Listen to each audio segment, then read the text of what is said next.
Oh, hello everybody. Here we are, loosey-goosey, and you probably heard her just say that. Yeah, we are kind of loosey-goosey, but I have come across some things which I think are adorable, and I have to tell you. I have to share them with everybody. Please do. This is, Marla Thomas has just written a book. Yeah, she's been so everywhere. she's trying Good to... PR, Marla. Yep. Growing up laughing, I think it's and some of her jokes are hysterical. And are they her jokes or they're jokes from other people? She attributes them. Okay. She attributes. Okay. This one was my favorite, and it's not attributed. It's not attributed, so I'm going to assume it came from her father, famous comedian Danny Thomas. Okay. Short summary of every Jewish holiday. They tried to kill us. We won. Let's eat. I've heard that joke before, and it is so true. It is so true. Having just broken fast for Yom Kippur, there's nothing, and we're so victimized, aren't we? Here's one from Lily. I know, poor pitiful, 40 years and all of that. This one is Lily Tomlin. I always wanted to be somebody, but I see now I should have been more specific. Mm-hmm. I've heard that one too. They're all good. They're all classics then. Okay, and a woman's prayer, and then we can segue right into, because I thought this does it. A woman's prayer, and this one is not attributed either, so I'm going to assume it's either from Marla or her father. Okay. Dear Lord, I pray for the wisdom to understand my husband, the love to forgive him, and the patience for his moods, because Lord, if I pray for strength, I'll just beat him to death. Very funny. So the whole book is filled with jokes? Well, I don't know, but these are excerpts that were published in USA Today. Ooh, The Good Wife is on tonight. God, I love that show. So is Glee. Oh, and I love that show. And Britney's on today. Oh, this is the Britney Glee. The Britney Glee. And I think there's some other interesting things. Today's the New York Times on how it's a report on slow climb for female managers, which interestingly enough I think is outdated as they published it today, which I found very interesting. Because it basically says that we made little progress in management and salary equality, etc. Since the study was done in 2008. Okay. And I think since 2008 and since the recession, things have changed dramatically. I think men's salaries have gone down too. That's what I'm saying. Yeah. I think they didn't keep up somehow. It's hard for me to believe that the New York Times wouldn't have made that realization, though. In print today's Well, we've always been very good. Should I hold this underneath my Did you read it thoroughly? Because sometimes you skim. I do skim, but it does say this is based on data that was available in 2008. Okay. That's what it says. The Government Accountability Office, actually it says as of 2007, the latest year for which comprehensive data on managers was available. Women accounted for about 40% of managers in the U.S. In 2000, that was 39%. Okay. So they're claiming that we've made little progress. I think in the last year and a half, 2 years of the recession, that has changed, and I'll be interested in seeing an updated story. Okay. Moving right along. I'm trying to understand that entire thing, but I just don't. But that's okay. They're basically saying we haven't made much progress. I guess we made more progress. I'm just confused as to why they're discussing a survey of 2007. Well, let's give them a call. On the front page of the New York Times in 2010. I know. But that's what they're doing. Okay. I think you skimmed it. I'm going to have to read that thoroughly and report on our website. So our real subject for today is... Oh, yes, office romance. And does it work, doesn't it? Well, I think we know the answer to that. And you made an interesting point earlier today. I think it's really flip-flopped. You and I have been the victims of sexual harassment in the workplace. Severe. In fact, that's how we met. Tell that story. I'd be happy to tell that story. That's how we met. 28 years ago? 27 years ago? Yes. Anne-Marie was a reporter at a radio station, and I was, but, Anne-Marie's quite a bit older than I am. Not quite a bit, but enough. Enough. So I was just breaking into the business, and I was interviewing at her station for a job. And I interviewed with this program director who was schemy and slimy. Slimy. If I ever saw him today, I'm telling you. But you know what? You're 22 years old or whatever I was, and I was looking for a job, and Slimy was okay with me as long as he gave me a job and some health insurance, as my mother kept saying, just get some health insurance.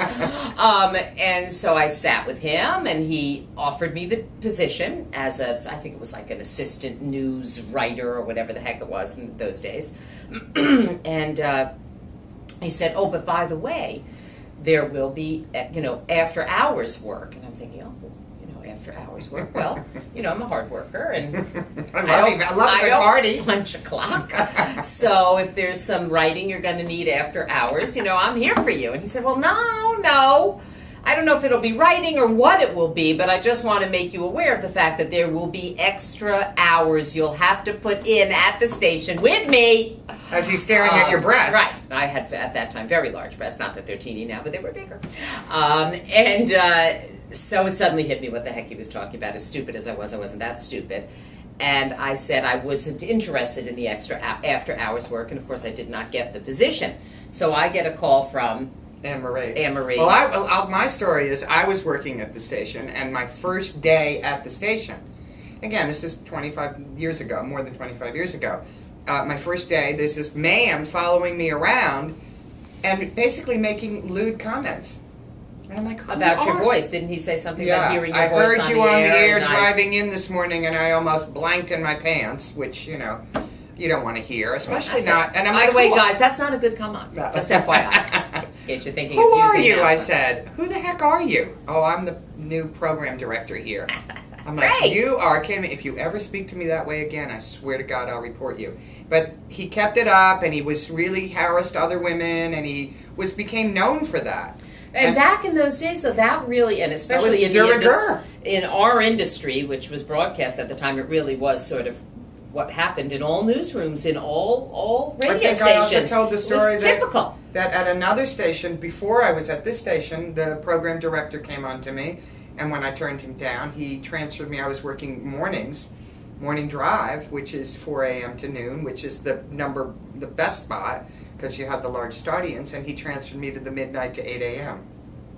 And I did that you 2 weeks do before. That in this day you can't get away with that. mean, but anyway, I'm sorry, back to the original story. Yes. We wanted to sue him, and I asked around other women, and somebody mentioned your name, and I called you. So there I am, 22 years old. I haven't even gotten a job yet, and already she's asking me to join her in a class action suit. And I'm like, who are you? First of all, you know what? Some things don't change either. After 25 years, I'm still at it. How we got into each other. I don't know how we ended up working together after that, but we did. But office romances are interesting. Well, now, dynamics. I mean, what you want to you look at the Hewlett-Packard incident. Yes. You look at here locally. Not everybody will be aware of this, but it's a huge story here in Boston. The chairman of the Beth Israel Hospital, CEO of Beth Israel Hospital. And we still don't even know the facts surrounding this. We don't know the facts with Mark Hurd either. We don't. Hewlett-Packard either. But just the inference of possible favoritism towards someone you might be having an affair with, and in this case, the CEO of Beth Israel. Again, we don't know the details, but it appears something happened between him and an underling, whereby she started to rise up within the ranks. And the board got wind of it through some anonymous tips from colleagues within the hospital. And the board called him in and fined him. Yeah, but the biggest thing is now the National Organization of Women have taken it on and asked for him to be fired. And there's been protests in Boston. I mean, think what we went through in a radio station. Well, I mean, was 10 times worse than what this. You look at some of the successful office romances. Yeah, and there are which can work. Yes, this is probably the ultimate. I think these are examples. She was his supervisor. He was an intern at a law firm. Right.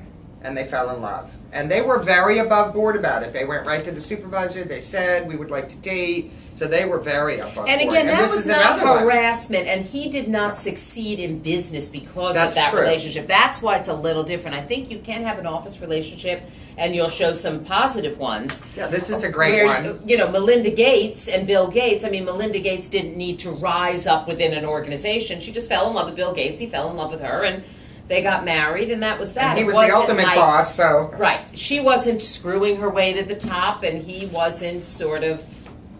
This one was controversial. That was very controversial. And she... Because he was still married.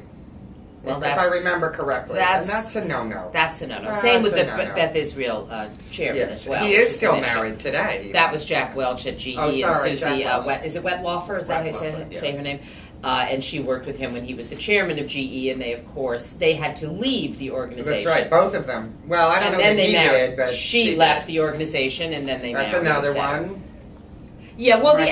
the actors again. That sort of to me is a separate entity entirely because I think actors always fall in love But with each honestly, other because they play lovers. And what are you going to do? But I think it's really sort of inevitable, except for the problem that you point out, which is screwing your way to the top, Yeah. or giving the impression of screwing your way to the top. Yeah. I think it's inevitable when you spend 10, 12 hours a day with somebody.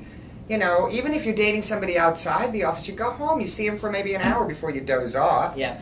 Although a 9 to 5 job, which is what this office is supposed to be, is very different to me. Newsrooms, movie sets, political campaigns, the ones that are 12, 14 hours a day, where you live, eat, breathe, sleep. You know, you look around, and if they're breathing, you're going to probably have sex with them because who else are you going to have sex with? And you don't have time. Are you breathing? Come here. So that's, I think, that also those sort of breed those affairs, etc. I would love to hear our from our friends, our audience. I mean, I think office romances are all right. I don't think they're good when a woman tries to screw her way to the top or a man tries to harass a woman and keep her under his thumb. Like this one? Like this was a sad situation. It's very sad. But and then he just made it worse. Why not, people? That's what I say. Thank you very much. And I think we ought to end on that on those 2 words. See ya.